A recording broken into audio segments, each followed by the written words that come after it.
With recent reports showing how the high cost of living has locked many from accessing education at different levels, various stakeholders have called for increased collaboration to ensure equitable access to education.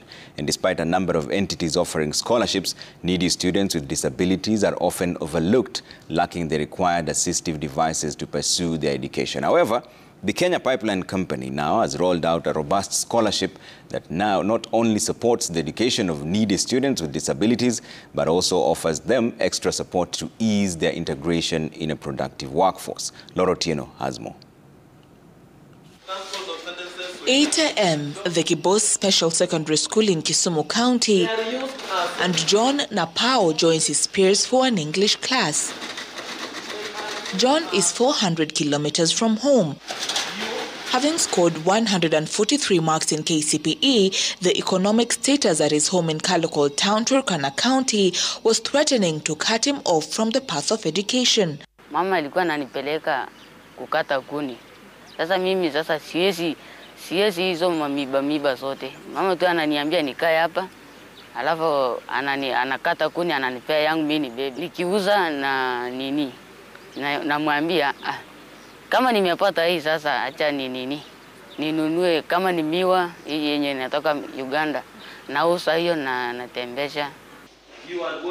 According to a report published by the Kenya Institute of Special Education in 2018, an average of 250,000 students with disabilities are enrolled in education institutions. The report further indicating that the numbers shrunk higher up the education ladder due to, among other things, lack of school fees, inadequate assistive devices, as well as stigmatization. With the report calling for partnerships with institutions that offer special needs education, the Kenya Pipeline Foundation swerved into action. We found that persons living with disability are very marginalized from the educational system. And a lot of them would come, write handwritten letters asking for funding. And we found that why give one-off opportunities when there's seemingly a structure within the national government that could support that and we could partner with.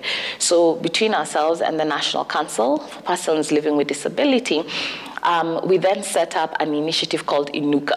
Now, give me example. Established in 2016, the foundation has so far spent a total of 59 million shillings in sponsoring 670 needy students with disabilities selected from across the 47 counties.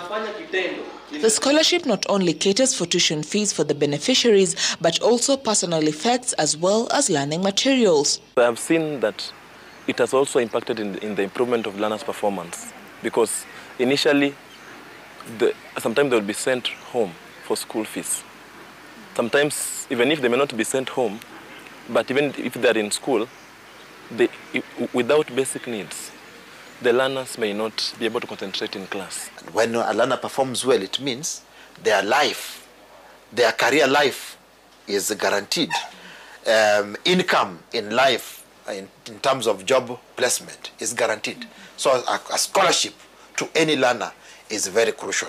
But when it's a learner with visual impairment, it gives them a competitive advantage.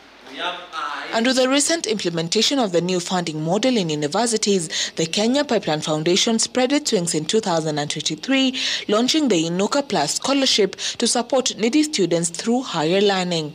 There's still a lot of gaps, not just in funding, but even in identifying these students and in following through up to and including their integration into formal society. So KPC is looking at a way of holistically supporting an ecosystem of the economy that takes out the dependency from these groups of people.